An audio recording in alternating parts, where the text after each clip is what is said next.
Gata, suntem live! Bună seara, doamnelor și domnilor! Sunt Cristian Tunz din Baia Mare și mă bucur foarte mult că în această seară am alături de mine pe Connie Larkin. De ce vreau să organizăm această sesiune live? Deja avem persoane care ne urmăresc din întreaga țară și vreau să ne lăsați în comentarii de unde ne urmăriți. Da, deja sunt 14, 15, 20, crește numărul de persoane super tare. Puteți să distribuiți la cei oameni care doriți să le aduceți o contribuție în viața lor. Ei, vreau să vă spun ceva. În primul rând, în 2007, eu am avut ocazia să cunosc această educație ontologică și am participat la niște cursuri unde am învățat cum să înveți viața cu putere. Și cine era persoana de la care am învățat foarte multe lucruri este exact lângă mine, Connie Larkin. Este lider în această educație ontologică și vreau să vă spun că abia am așteptat acest moment ca să țin împreună cu ea o sesiune prin care să aducem plus valoare în viața altor oameni. Deja avem oameni care ne salută, avem oameni care ne urmăresc. Salutare tuturor! Connie, bine ai venit ca să facem această sesiune! Cristian, bine te-am găsit. Să știi că în timp ce vorbea din aur simțeam lacrimile care îmi vin în ochi, pentru că este un privilegiu extraordinar să vorbesc cu cineva care a făcut această educație, a participat în educație de atât de mult timp ca tine. Și nu numai atâta, mai ales că spui că viața ta nu se poate compara, nu se poate imagina înainte de a face această educație prima dată.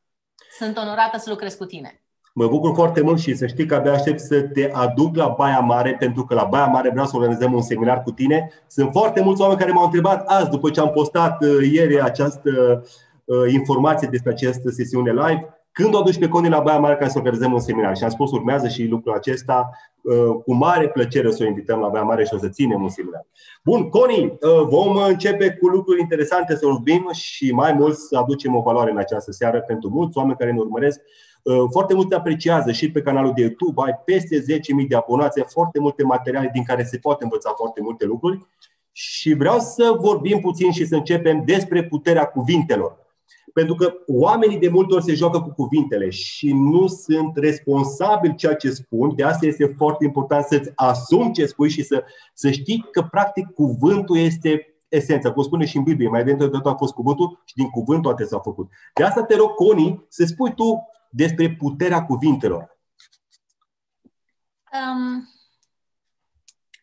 Vezi, tu în această educație pe care noi doi o cunoaștem, se vorbește nu despre informația pe care oamenii să o primească. Oamenii au toată informația ca să facă cu ea absolut orice doresc ei în viața lor. Cu toate acestea, ei nu folosesc informația pe care o dețin pentru binele lor. Nu știu cum să o aplice. În educația asta se vorbește despre context și este o exprimare foarte puternică care zice contextul este decisiv. Ok? No, contextul este un spațiu dat de o anumită semantică, de o anumită narativă. Este un cuvânt nou pe care l-am învățat în timpurile noastre noi despre narativă. Ce narativă conduce media, ce narativă vorbește oamenilor. Ok. Fii atent, deci acest context este exprimat în limbaj. Este un anumit limbaj care îl reprezintă, care îi dă putere. Oamenii nu au nicăieri privilegiul, oportunitatea să descopere puterea limbajului. Chiar dacă se vorbește undeva, se vorbește teoretic, dar nu la nivel profund de ființă, așa cum eu știu că se face în educația asta. Deci, mi-e greu să vorbesc teoretic. Vezi tu, pe mine mă pui în curcătură când trebuie să-ți vorbesc teoretic, că nu mă pricep. Nu vreau să dau din gură de asemenea. Tu te pricepi foarte bine la totul, Connie. Tu te pricepi foarte bine la tot. Pentru că nu mă linguși pe mă, lasă-mă în pace. Ok. No, fii atent, eu vorbesc în cursurile pe care le am despre puterea cuvântului. De pildă, cursul de Time Master pe care îl fac, primele 4-5 ore sunt pentru a dezbiguba neuronii oamenilor vis-a-vis de cuvintele pe care le folosesc. Unul dintre lucrurile esențiale în acest curs și vorbesc despre puterea cuvântului acum, este că noi trăim în limbaj. Dacă mă scol dimineață și spun e luni și plouă afară și fac o mutră de aia de morcov cu colțurile gulii căzute, Toată energia mea se scurge în pământ. E plouă afară, e nașpa. Ok? Ce se întâmplă cu acest nașpa este că într-o dată mor. Ok? Dacă mă scol de dimineață și am avut o bună partidă de sex, de pildă, nu-mi pasă că plouă afară, mă simt extraordinar, așa? Și ce o să spun? Ce fantastic este afară! Ok? Nu circumstanțele neapărat creează acest lucru, întâmplător circumstanțele pe care le-am dat eu acum ca exemplu dau această exprimare diferită, dar cuvintele au un impact extraordinar asupra oamenilor.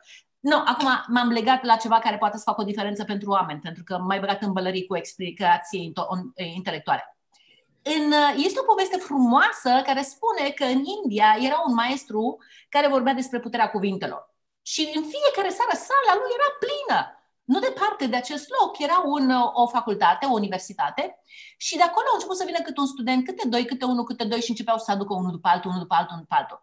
La un moment dat acești studenți au primit atât de multă valoare, s-au dus înapoi la școală și au vorbit cu profesorilor și le-au spus la profesori: dar ce să vorbești cu ăștia că erau prea deștepți, măi, nu le intra nimic, absolut nimic nu le intra în căpățânan, așa?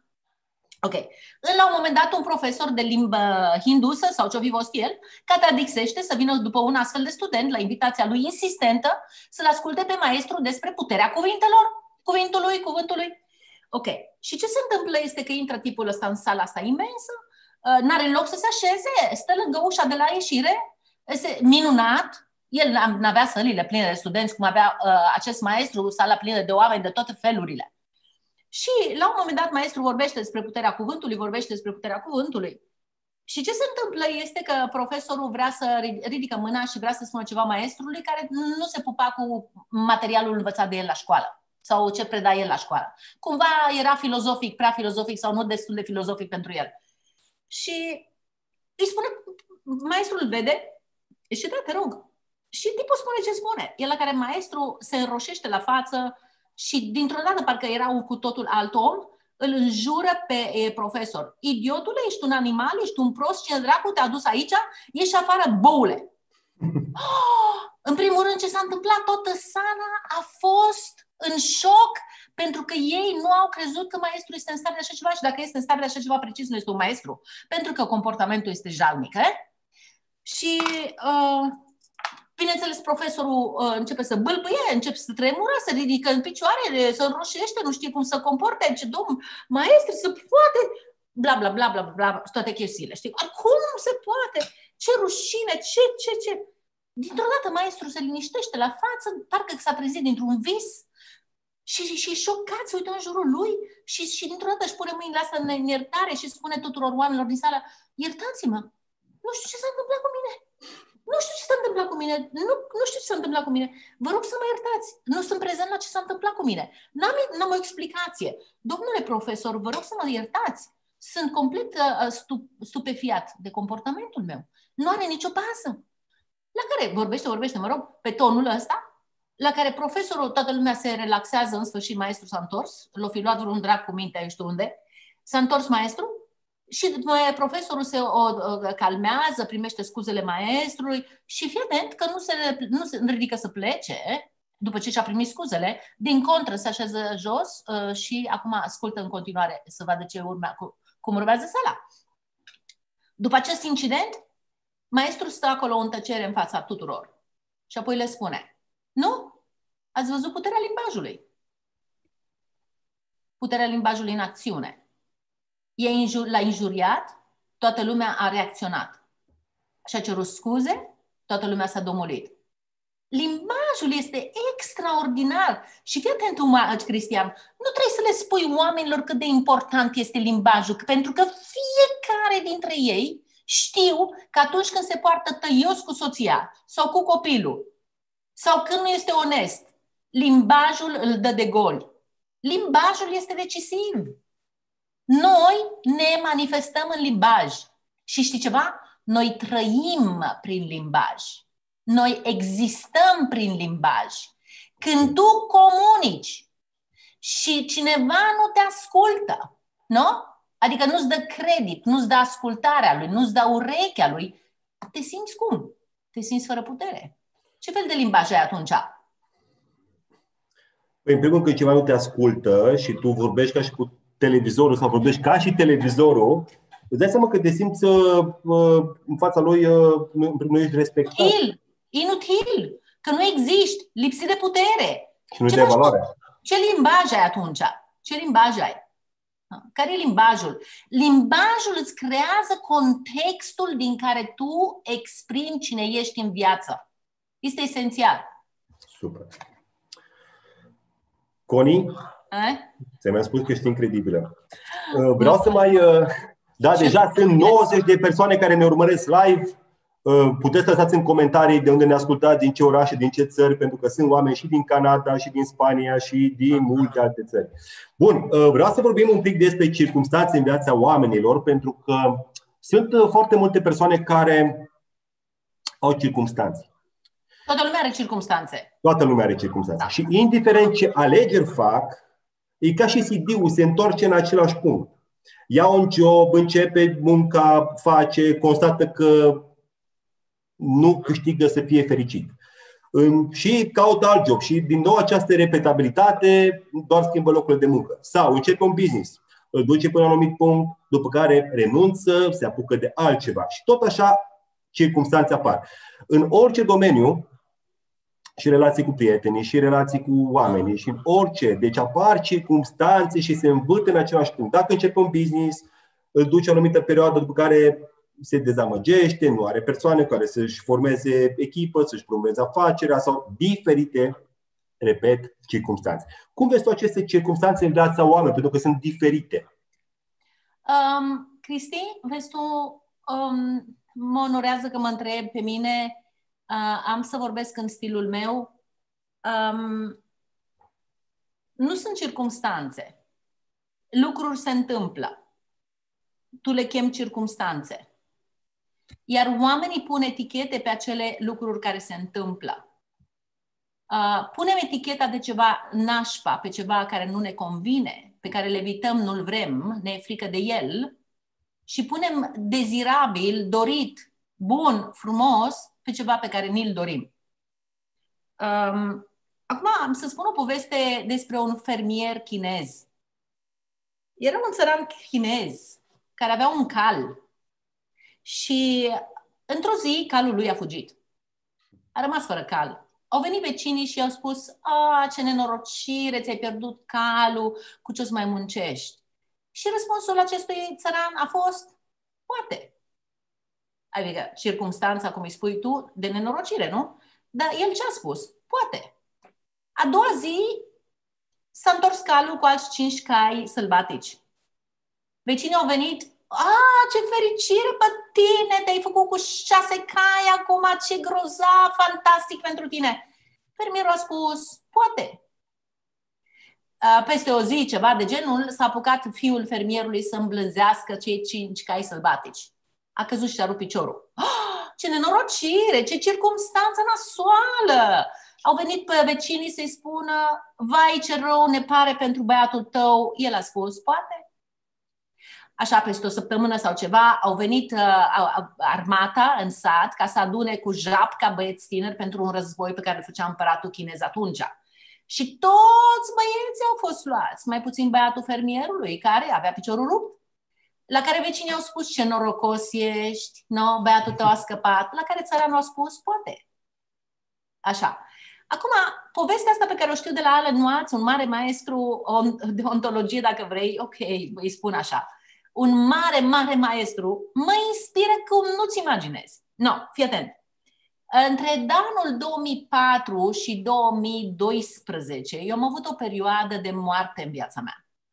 Această perioadă de moarte și profund de suferință a fost pe măsura ego-ului meu, ignoranței mele. A fost un pas de trecere într-un alt spațiu de evoluție pentru mine. Aceste spații, aceste treceri pot fi foarte, foarte dureroase. Okay? Și viața mea spulberat dintr-o dată 3 elemente pe care îmi construisem toată viața mea, în special după ce am întâlnit educația ontologică în 1983. Viața mea a fost clădită pe aceste 3 fundamente. Mi-au fost retezate. Am pierdut noțiunea sau motivația pentru existență. Nu vedeam decât negru și moarte. Evident că în afară trebuia să arăt o față cât de cât pasabilă, mă gândeam cum să mă comport ca o mașină, ca un robot, că e simplu, toată lumea face asta și încercam să mă port și eu ca toată lumea ca să pot să fac față. Și am trăit intens această suferință. În 2012, printr-o întâmplare spectaculoasă, ajung în Peru. Fac 4 sesiuni de ayahuasca, 4 păhărele atât de mititele, în 4 seri diferite și dintr-o dată mi se revelă un lucru fabulos.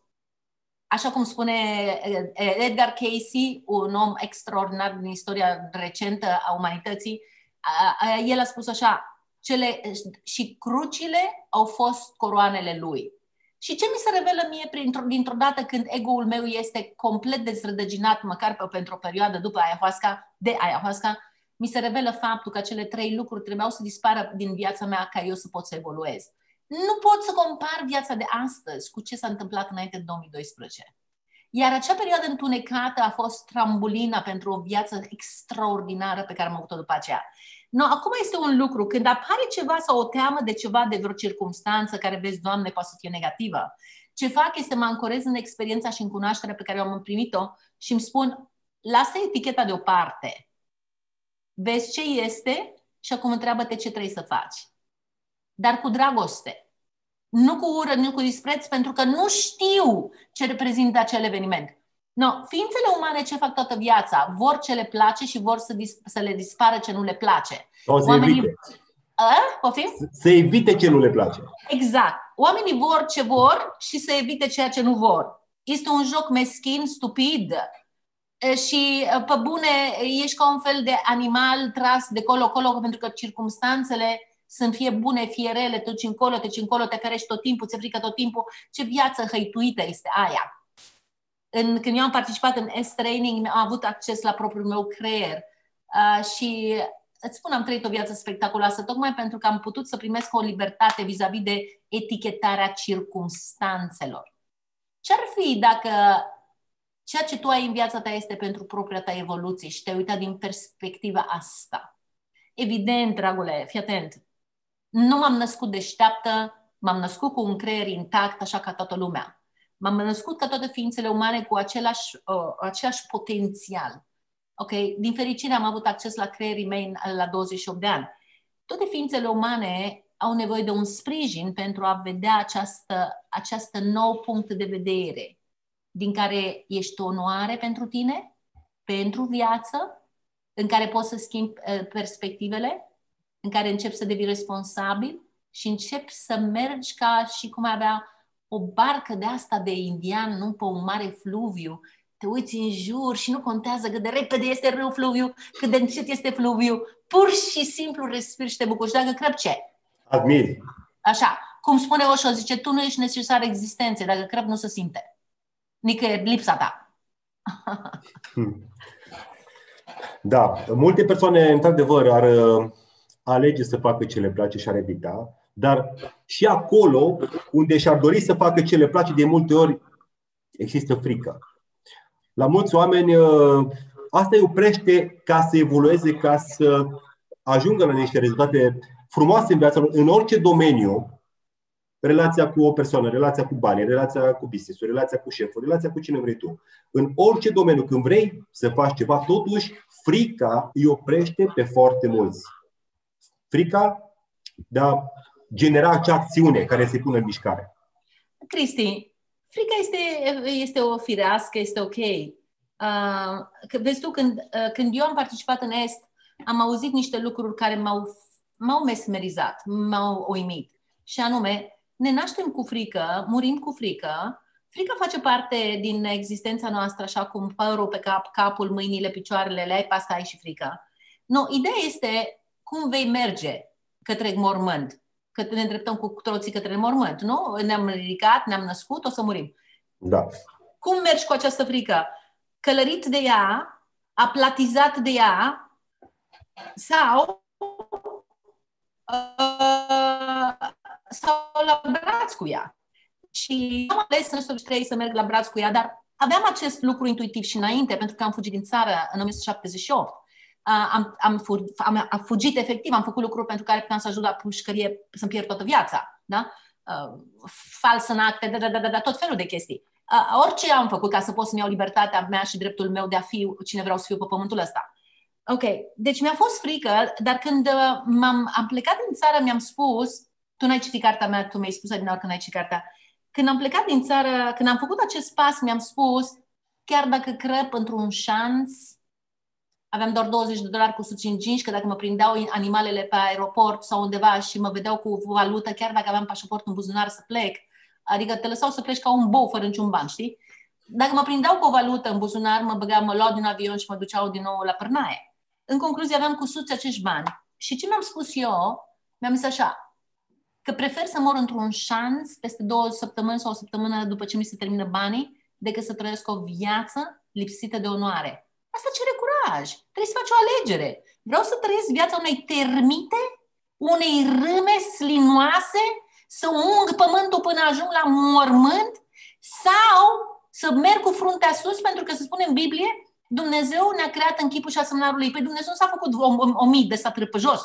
Da? Omidă e ok ca omidă, că este un animăluț mic și așa face ea. Da? Apoi este un tip pe care îl chema Vivekananda, un maestru din India. Și acesta a spus, prefer să mă renasc de 1000 de ori decât să trăiesc viața unei moluște. O ființă umană care nu-și trăiește viața din cauza că e frică să nu știu ce, este o moluscă. Nu pentru că nu are echipamentul, că nu are o coloană vertebrală, ci pentru că nu-și onorează. Pe mormântul lui când o să moară, ce o să spună? Ce o să spună? Doamne, mi-ai dat viața standard, dar nu am trăit-o ca să nu ce? Că străbuna. Ca să nu ce? Poți tu să-ți permiți să-ți dezonorezi o viața asta care există acum. Nu știu dacă există altele. Poate există, poate nu există, habar n-am. Un singur lucru știu, că există momentul acesta acum și viața asta acum. Cum vrei să o trăiești? Arătând cu degetul că din cauza altora că tu trăiești ca o omidă? Niciodată! Niciodată! Deci ce-i curajul? Nu poți să ai curaj dacă nu ți-ai frică. Dacă nu ți-ar fi frică, asta nu e curaj, este altceva. Este că faci niște lucruri și nu e nevoie de curaj pentru că nu ți-e frică. Curajul este când ți-e frică și acționezi. Orice ar fi. Știi? Când m-am dus în Peru, mi-am făcut testamentul înainte. M-am dus în Peru în junglă, de nebună. N-am știut ce o să mi se întâmple. Am zis, dacă crăp, măcar ăștia știu ce trebuie să facă cu banii și cu ce am proprietăți. Asta e curaj, n-am idee de unde, dar toți oamenii îl au, doar că își dau un cap. Nu le lipsește oamenilor nimic. Eu, Einstein, Buddha, nimeni nu este superior ție, mie, oricărui ființe umane pe pământ. Ce ne lipsește este discernământ și educație de genul care te face să vezi propria ta ființă și cum îți bagi joc de ea. Atât. Nu, m-am încins acum. Mi-a adus aminte că și eu în urmă cu 20 ceva de ani, undeva aveam eu 20 de ani, dar 22 de ani, și eu am plecat din țară. Din România am ieșit cu pașaport, dar în altă țară am intrat cu călăuză, ilegal, prin păduri, prin munți, pentru că și eu vreau acea libertate. Și mi-am dat seama că totuși în România există un tărâm de multe posibilități și aici putem să valorificăm la maxim, să ne ancorăm aici și să putem să aducem o contribuție. Pentru că ai vorbit de... Vreau să opresc un pic, că vreau să corectez ceva, pentru că eu nu vreau să rămână că eu sunt de acord cu asta. Eu spun că oportunitățile sunt oriunde existi tu, nu în România, ci oriunde. Eu am trăit pe jumătate de planetă, știu că oamenii se împart în aceeași procent în oameni treji și în oameni care dorm pe ei. Deci nu-mi spune mie de oportunități. Acum depinde care le văd, dar eu am vrut aici în România, aici să-mi dezvolt potențialul și talentul meu și să valorific la maxim. Pentru că ai adus ai amintit de cuvântul mormânt. Vreau să spun ceva. Care cuvânt? Ai zis de mormânt, pe cruce. Vreau să punctăm ceva sau sunt persoane care, nu știu, în această perioadă sau cel puțin de un an încoace, din ce în ce mai multe situații am văzut în jurul meu și oameni care și-au pierdut persoane dragi din viața lor. Cum vezi tu sau ce îi spui tu la o persoană care să treacă mai ușor peste aceste momente? Pot să spun pentru că am avut experiența, mi-a murit un copil. Așa, pot să spun. Există o înțelepciune pe care noi cu toții o avem. Când începi să o accesezi prin această educație, când începi să ai claritate mentală, această înțelepciune începe să-ți vorbească. Nisarga Datta Maharaj, un mare maestru indian, a spus: singurul tău guru, singurul tău învățător este sinele tău. Înțelepciunea ta vine din sinele tău. El îți vorbește și el te călăuzește. No, în 1983 am participat în Estreni și am reînviat. Eram o mortăciună, mergeam pe două picioare, aveam 28 de ani, aveam tot ce trebuia, toate bifele făcute, dacă vrei, doar că nu aveam viață. Okay? Și la un moment dat m-am căsătorit, ajung în Sud-Africa, trăiam în Sud-Africa, în Africa de Sud cu soțul meu și aveam o fetiță și acum am rămas însărcinată. Și la naștere, deși toate analizele au fost bune și am născut într-o clinică evreiască foarte bună din mijlocul Johannesburgului și am fost verificată și catalogată și consultată în seara dinainte pentru această cezariană. A doua zi de dimineață îmi scoate primul copil, adică pe Michael, care acum trăiește, bine mersi, mulțumesc Dumnezeu, este în Hong Kong, lucrează acolo. Înainte să-l scoată pe al doilea, îl aud pe doctor și doamna Larkin, ceva este în regulă major cu băiatul noastră al doilea, cu copilul al doilea. Când am auzit chestia asta, în capul meu a fost, fără să-mi dau seama să o gândesc, a venit un gând: Doamne, mai bine să nu fie decât să sufăr toată viața cu handicapare sau ceva, Doamne ferește, Dumnezeule, nu știu. Nu știu de unde a venit gândul ăla, nu-mi pasă, a venit pur și simplu. Pe urmă mi-au spus că a murit, că era mort, da? Ok. Mi l-au dat în brațe, că a zis că e bine să-l pun în brațe. Nu vreau să-l iau în brațe pentru că era mort și nu știam cum să mă porc cu așa ceva. Și apoi am avut un gând extraordinar. Am avut gândul că, știi, pe pământul ăsta se nasc copiii la toți țiganii, la toți beduinii, toți arabii, în tot orice mizerie, în fundul căruței, în bălegar și în toate cele. Și că nu mor. Și că dacă Dumnezeu vrea ca băiatul meu să trăiască, Dumnezeu îl ține în viață. Dacă Dumnezeu, cu toate condițiile astea super tari, nu l-a ținut în viață pe copilul meu, care seara precedentă respira bine, mersi, și la analiză era tot ok. Dacă Dumnezeu n-a vrut să-l aibă pe el în viață, uite că l-a luat Dumnezeu. Cine sunt eu să știu mai bine decât Dumnezeu? Sau cum? Cine sunt eu să știu mai bine? Și vezi tu, în momentul în care am spus acest lucru, când am acceptat că Dumnezeu a creat asta. Eu folosesc cuvântul Dumnezeu, dar pentru mine este ființa totputernică. Nu mă înghesui într-un cuvânt, nu mă blochez într-un cuvânt. Dacă natura, dacă Dumnezeu, dacă ființa, dacă soarta, dacă așa a fost să fie, cine sunt eu să mă împotrivesc? Îți jur, am avut o dulceață în ființa mea și o recunoștință și o dragoste pentru acest incident. Eu spun așa, că dacă învățăm, dacă ne uităm un piculeț, hai să ne uităm la moartea noastră. Aș vrea eu ca lumea să fie disperată, să smulgă părul din cap? Aș vrea eu să-i văd plângând: vai, ce-a făcut, ce-a lipsit? Păi stai puțin, când eram vie, îmi dădeai la joale. Îmi dădeai la joale și mă bătai la cap și mă bârfeai pe la spate. Nu mă nebuni pe mine acum.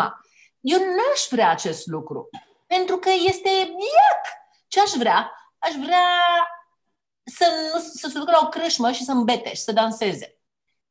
Și să nu facă caz de asta. De fapt, eu când o să mor, le-am dat directive la ăștia care sunt pe aici să nu spună la nimeni, dacă e posibil să mă ardă în curte la mine, nu afară, și să nu știe nimeni. Pentru că moartea este o chestie particulară, privată. Este un acord al meu cu Dumnezeu. Acum a venit momentul să plec. Și gata. Cine ești tu să-mi plângi mie de milă? Nu-mi plânge de milă? Pur și simplu primește cu grație evenimentul ăsta. Deci este de personal. Oricine pleacă, la orice vârstă pleacă și cum pleacă, este alegerea lui pe pământ, onorează-o. Dacă onorezi acest lucru, dintr-o dată te umpli de bucurie și de dragoste. Pentru mort și pentru tine. Iar mortul nu e mort decât corpul e mort. Altfel nu e mort. Nu mă întreba unde este, Nu te tem.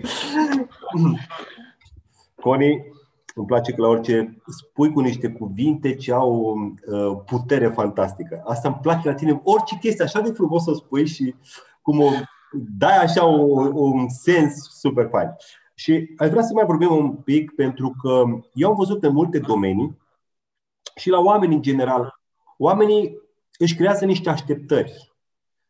Încep o relație, unul iubește mai mult, altul mai puțin, își formează niște așteptări. Încep un business, se așteaptă ca șeful să-l edifice, să-i mărească salariul, își formează și acolo așteptări. Și în multe domenii apar acele așteptări neîmplinite.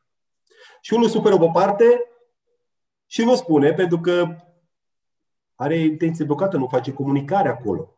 Și vreau să spui tu puțin despre aceste așteptări neîmplinite. Ok. Oamenii care toți avem așteptări și așteptările nu ne pavează decât drumul spre iad tuturor. Așteptările noastre impun un anumit fel de circumstanțe vieții însăși.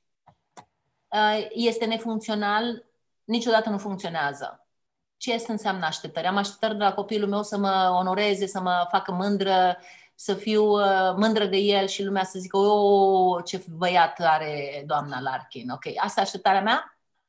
Dacă eu am o astfel de așteptare asupra copilului meu, ce fel de existență îi dau eu copilului meu?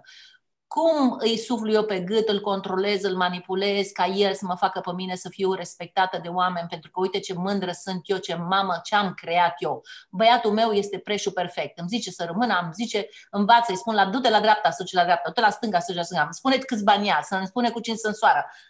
Și o alege pe aia care îi spun eu să însoare cu ea. Șeful este așa și munca este așa și asta. Ce fel de viață e aia? Ferească Iisus Hristos. Ferească Iisus Hristos. Deci oamenii nu au discernământ și computează cu creierul ăsta blocat pe tasta 1 aceleași aberații pe care le auzi la 6-7 miliarde de oameni de pe planeta asta. Oamenii nu au discernământ, sunt morți pentru că nu știu cum gândesc, de ce gândesc cum gândesc, de ce finalul gândirii pe care ei o au este o finalitate de suferință. Ce ființă umană logică și deșteaptă și trează își creează, își generează în viață suferință? Doar o ființă umană care este complet ignorantă. No, a fi ignorant nu este deloc rău. Doar trebuie să realizezi și apoi să afli cum poți să te destupi la minte. Dar nu cu informație tataie. Nu te duci la unul deștept să-ți dea șpilurile lui și pe unde iei cartea lui alt deștept să dea șpilurile lui și ai cartea lui alt deștept să dea șpilurile lui. Ce trebuie să faci este să schimbi contextul din care te uiți. Dacă te uiți din contextul eu nu știu, trebuie să aflu mai mult ca să ai îmbulinat-o. Pentru că tu te uiți din contextul de lipsă. Ca să iau o decizie. Da. Dacă tu te uiți din contextul, bine, dar asta se întâmplă în cursuri, pentru că acum vorbesc, dar eu vorbesc, da, sigur, să deșteaptă, vorbesc. Ia ceva timp să-ți schimbi, să afli că ai abilitatea de a schimba contexte. Trebuie să afli asta. Oamenii nu știu asta. Da? Când afli asta, devii regele vieții tale. Devii viu. Când știi că poți să transformi contexte. De pildă, contextul cel mai prezent pe planeta noastră e contextul de victimă. Contextul de victimă lasă o 7 miliarde de moluște târătoare pe pământ. Evident că sunt câțiva care s-au trezit și sunt câțiva care se trezesc și mai mulți care se trezesc, dar nu-i de mirare circumstanțele pe care le avem acum, pentru că ele sunt generația moluștimii. Moluștimea este să ai tot ce ai în căpățână și să te îndoi de mijloc. Să-ți lingi, să scurgă bale, să mergi. Cine te conduce? Tot o moluscă. Numai că aia folosește puterea instituției pe care tu i-ai pus-o pe mână și acum ăla vine și îți face ce face o moluscă. Da. O moluscă cu putere. O moluscă cu putere, da. Da. Da. Aș vrea să discutăm puțin cu privire la tineri. Vezi că sunt foarte mulți tineri și există acest conflict de generații. Tinerii vor ceva, părinții vor altceva. Dar mai mult după ce termină studiile, nu văd un orizont, nu știu o direcție pe care să meargă. Și atunci, foarte important este să înțeleagă oamenii că, practic, după ce termini studiile, facultate, doctorat, master, ce mai vrei tu să faci, nu înseamnă că se termină educația. Practic, atunci începe cu adevărat educația. Și de asta, pentru tineri, pentru că vezi că unii iau tot felul de anturaje, alții, prin faptul că nu se regăsesc în absolut nimic, iau diferite decizii. Inclusiv se duc și spre suicid cu gândul și multe alte nebunii. De asta, dacă este o persoană care ar fi în fața ta acum, un tânăr, ce ai spune tu ca să aleagă, să facă, să învețe? I-aș spune așa, auzi, Gogule, pe mine să nu mă aburești. Pentru că am fost și de 10 ani, și de 12 ani, și de 14 ani și aveam niște gândiri foarte interesante. Eram prezentă la faptul că nu știam încotro să o iau Trăiam viața la plezneală, învățam, dar mă uitam, observam, înțelegeam, fără să fiu ghidată, pentru că nimeni nu te ghida. Așa aș spune, ascultă, ai și tu momente de alea de claritate în care te întrebi încotro să o iau și cine, că dacă te uiți la părinții tăi și la ce este în jurul tău, vezi numai corupție, minciună, prefăcătorie. Și tu ce cauți? Ca spirit, nu cauți așa ceva. Ca spirit intri în așa ceva. No, fii atent, n-am idee de ce, dar am vrut să spun o poveste despre tinerii ăștia. Am trebuit să spun o poveste care este referitoare la mine. Vezi tu, în clasa a patra, eu am avut o profesoară de istorie, pardon. Și pentru un motiv oarecare, nu știu dacă ți s-a întâmplat sau eu sunt convinsă că la toți ni se întâmplă în școală să ne îndrăgostim de cineva. Eu m-am îndrăgostit de o profesoară. Dar, nu de un profesor, de o profesoară. O adoram, nu știam și nu ne înțelegeam sentimentele, dar o adoram.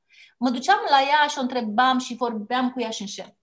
Și această profesoară care mi-arăta mie afecțiune, probabil că a văzut felul în care mă comportam cu ea și mi-arăta un pic de afecțiune, mi-arăta afecțiune. Într-o zi mi-a șoptit că în examen extemporalul de-a doua zi avea să ne dea subiectul cu tare.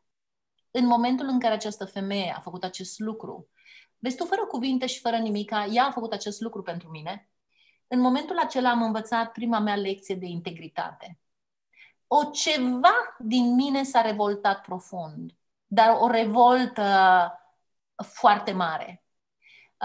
În primul rând m-am gândit, de ce a făcut așa ceva? A înșelat pe toți ceilalți studenți, elevi. M-a înșelat pe mine pentru că ea consideră că eu am nevoie să-mi spună ce anume aveam să facem a doua zi la extemporal, adică ea nu consideră că-s deșteaptă de ajuns sau să lucrez de ajuns, sau nu avea nicio legătură, acum nu trebuia să facă asta pentru mine. Da? Și din momentul acela femeia n-a mai existat pentru mine.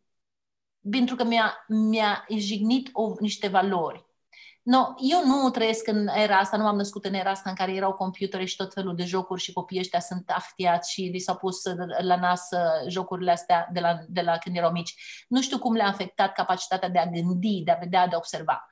Dar eu mi-aduc aminte că sunt în stare și dacă sunt și ceilalți pot fi în stare, dacă sunt ființe umane și ei sunt în stare să fie prezenți la valorile pe care le au. Apoi vreau să-ți mai zic ceva. Atunci am învățat că am integritate. Iar apoi am învățat altceva. Când eu am ieșit de la școală și am început să lucrez în meseria pe care am început să lucrez, cu ajutor și cu mânării și cu în sensul că tatăl meu a primit pe muncă gratis la un inspector de bancă, a primit un loc de recepționar în hotel, un lucru foarte, foarte prețios atunci. Și eu am luat în acest loc. Fii atent, mă duc în prima mea zi de lucru și scriu buletine. Scriu buletine, că ce să fac, că nu știu nimic. Știi, în românește se spune, nu știu pe unde se pișe găina, ce dracu să fac. Mă dă buletine, fac buletine. La finalul zilei a venit și mi-a dat, unul dintre recepționere mei și mi-a dat 25 de lei. Am fost șocată, m-am uitat la banii aia și am spus, de ce îmi dai banii ăștia? Păi zice, pentru că ai scris asta. Și zic, nu, dar eu sunt plătită pentru asta. Nu, ia banii. Acela a fost momentul în care m-am spurcat. În momentul acela am realizat că erau alte valori.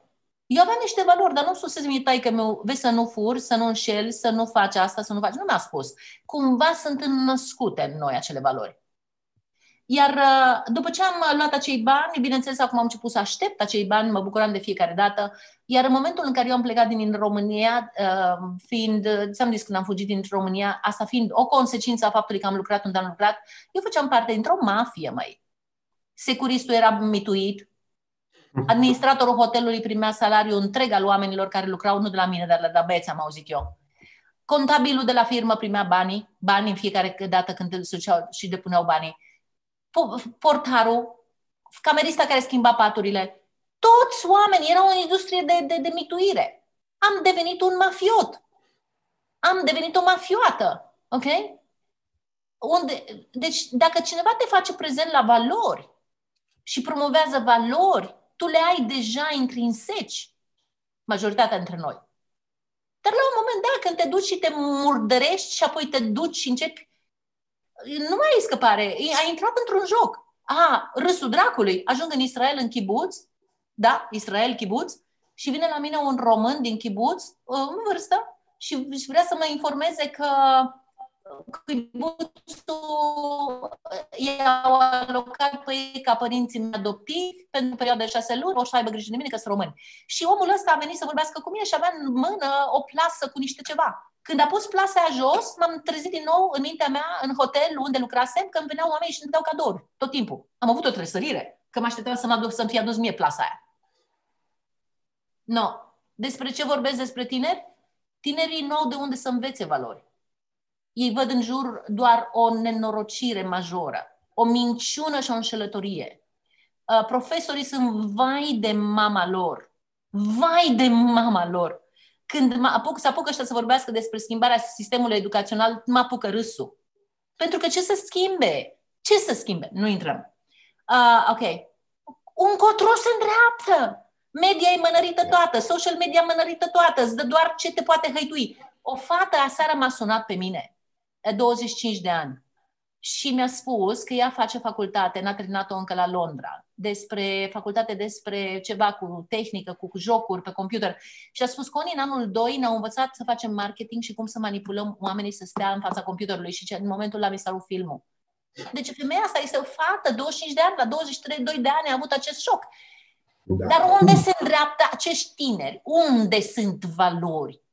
Unde? Să nu spui biserică. Să nu spui. Să nu spui religie. Să nu spui. Să nu vorbești de asta. Ok. Deci unde se întorc la valori? Eu pentru mine, educația ontologică are valori. Ea promovează valori. În primul rând, integritate. Spune, fără integritate nimic nu funcționează. Nu ai o viață dacă înșeli. Da? Apoi, ești responsabil pentru tot ce generezi în viața ta. Apoi tu poți să spui, tu alegi dacă ești victimă sau ești cineva care are un cuvânt de spus în viață.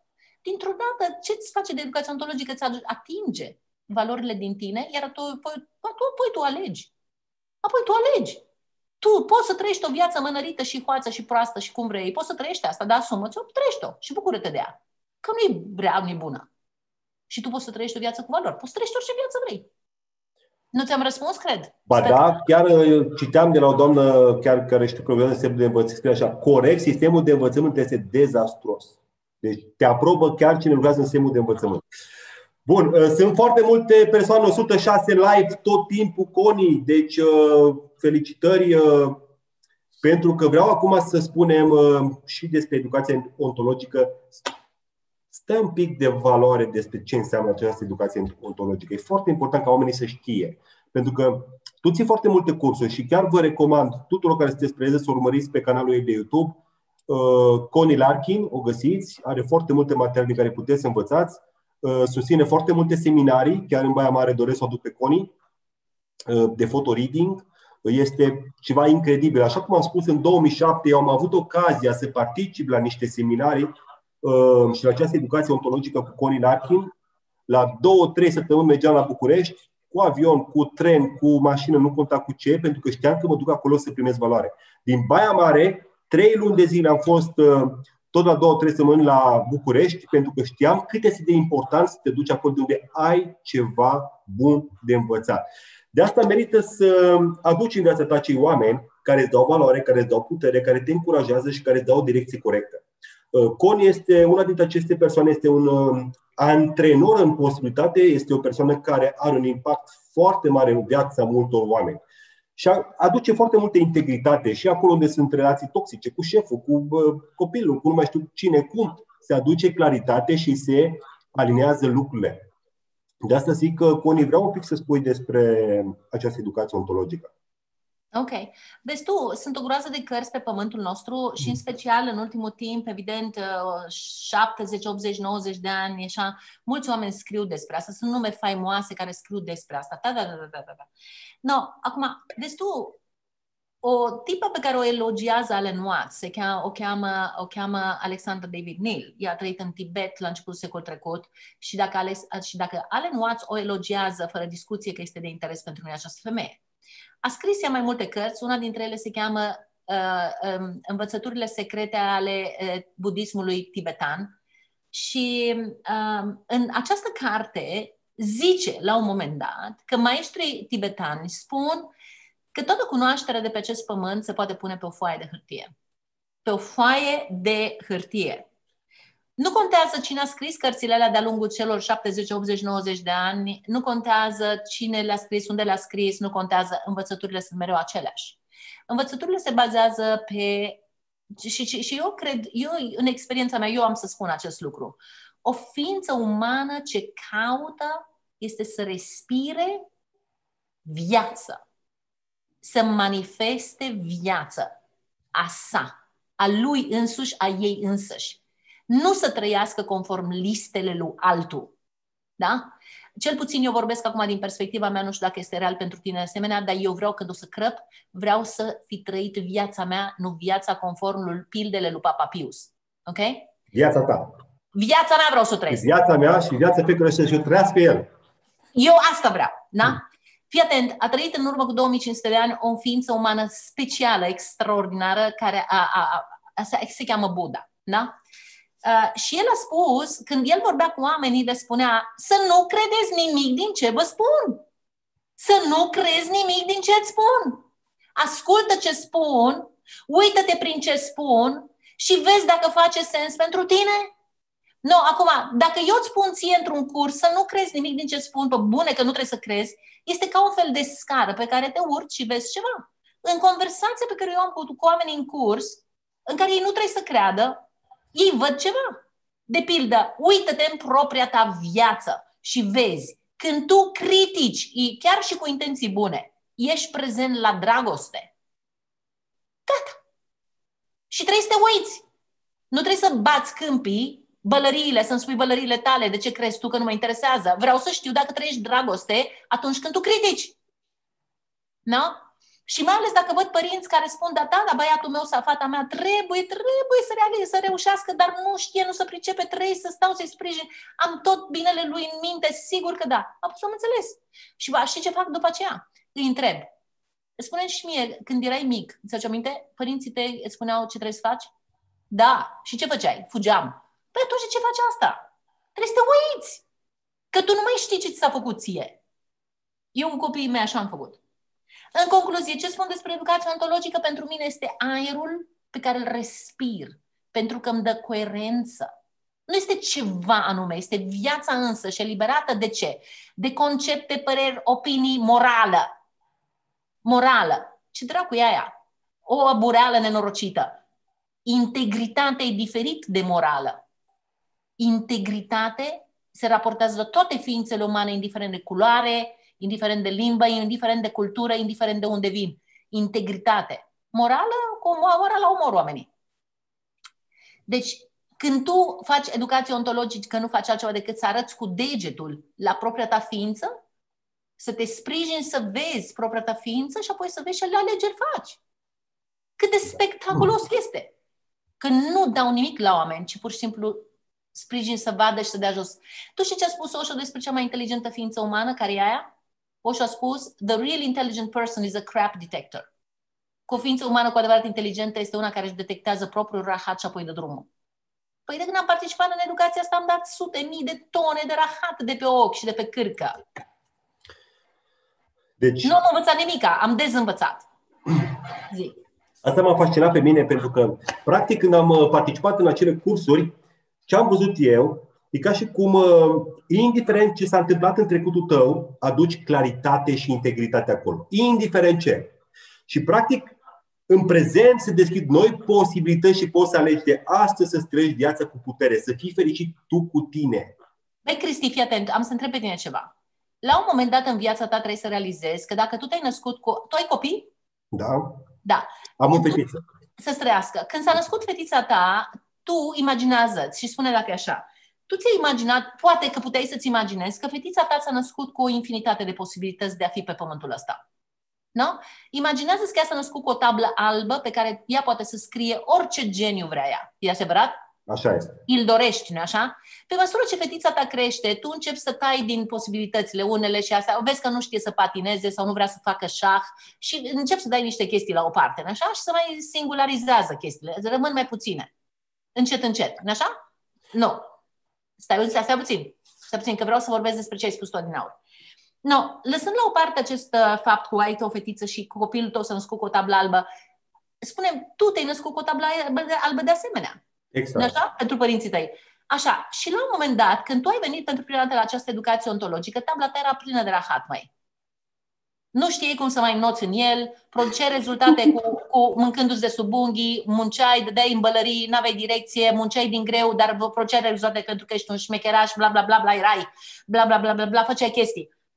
Ok, tabla aia nu e satisfăcătoare. Ce e scris pe tabla aia la un moment dat nu e satisfăcător, este sufocant și parcă nu poți să ieși afară din ea. Mereu ceea ce faci e bazat pe ce e scris deja pe tablă. Nu? În educația asta, când tu participi prima dată într-un curs ontologic, când îți iei responsabilitatea pentru rahatul scris pe tablă, ce se întâmplă este că tabla se șterge instant. Și dintr-o dată albă, curată ca lacrima. Câți oameni pot să spună pe pământul acesta că au avut a doua șansă la viață din nimic, din gol, dar și cu discernământ în cap, știi? Nu să-și facă, a pierdut un palat, acum aș face două, știi? Nu, aia nu este scris pe tablă. Da? Okay. Deci educația ontologică îți dă acces la propria ta ființă și la-ți crea viața de data asta. Nu mai este o consecință a trecutului, ci mai degrabă e o creație. Din ce? Din nimic. Contextul contextelor. Bun, vreau să văd prima persoană care va scrie o întrebare pentru Connie. Da, vreau o întrebare din partea audienței pentru Connie. Bun, în încheiere, Connie a trecut timpul foarte, foarte repede. Cu toate că sunt aproape 100 de persoane în continuare care ne urmăresc, o să mai facem aceste sesiuni, sunt convins că vă doriți și altele. Și asta vreau să spun, când în acest an ai organizat ceva, ai la Brașov, parcă ceva seminar? Da. Acum, în weekend, vineri să fac cursul de Time Master la Brașov, m-au invitat Camera de Comerț. Super. Și vorba, sâmbătă și duminică fac cursul de photoreading acolo. Photoreading. Cine vrea să-și comande cărțile tale, pot pe site-ul tău? Pe site-ul meu, da. Cartea mea se cheamă You Asshole, You Caused It. Deci e în română. Bun. Acest material oricum va fi încărcat și pe canalul meu de YouTube, o să-l trimiți și lui Connie. Deci cei care doriți să vizionați din nou acest material, cu siguranță o să aveți acces la el. Bun, doamnelor, domnilor, mă bucur foarte mult că ne-am întâlnit în această sesiune. A fost ceva extraordinar și pentru mine, cred că și pentru voi. Connie, vreau să te felicit pentru tot ce faci și mai ales pentru că aduci o contribuție reală în viața multor oameni. Cred că mulți oameni și-ar dori să te aibă live, o să te aibă în foarte multe orașe. Cred că 2021 va fi un an de turnee cu multe întâlniri pentru tine prin multe orașe. Oamenii abia așteaptă să se vadă. Deja avem prima întrebare. Când vine la Baia Mare? Ei, Connie, fă bagajele, o să ai de lucru mult la Baia Mare. O să îți aduc oamenii care vor să te cunoască și care vor să învețe de la tine. Eu abia aștept să ne întâlnim din nou și să te ascult. Ok, mulțumesc mult. Mulțumesc. Tot ce învăț să transfer mai departe, pentru că venim cu nimic, plecăm cu nimic, dar cu ce lăsăm în urma noastră poate avea un impact pozitiv în viața multor oameni. Și un filozof european a spus că noi oamenii suntem ca niște tuburi. O parte băgăm, pe alta scoatem. Și trainerul ăsta care a spus chestia asta a spus: și eu sunt un tub, doar că sunt unul care face o diferență. Nu doar aduc îngrășământ pe pământ. Face o diferență, Connie. Îți mulțumesc foarte frumos pentru prezența la această sesiune live. Cred că oamenii de asta au nevoie de cât mai multe întâlniri de genul ăsta și, indiferent când aveți ocazia să participați, fiți prezenți acolo unde puteți învăța ceva. O seară bună vă doresc și mult succes în tot ceea ce faceți. Trăiți-vă viața cu putere, bucurați-vă de viață, pentru că este ceva extraordinar.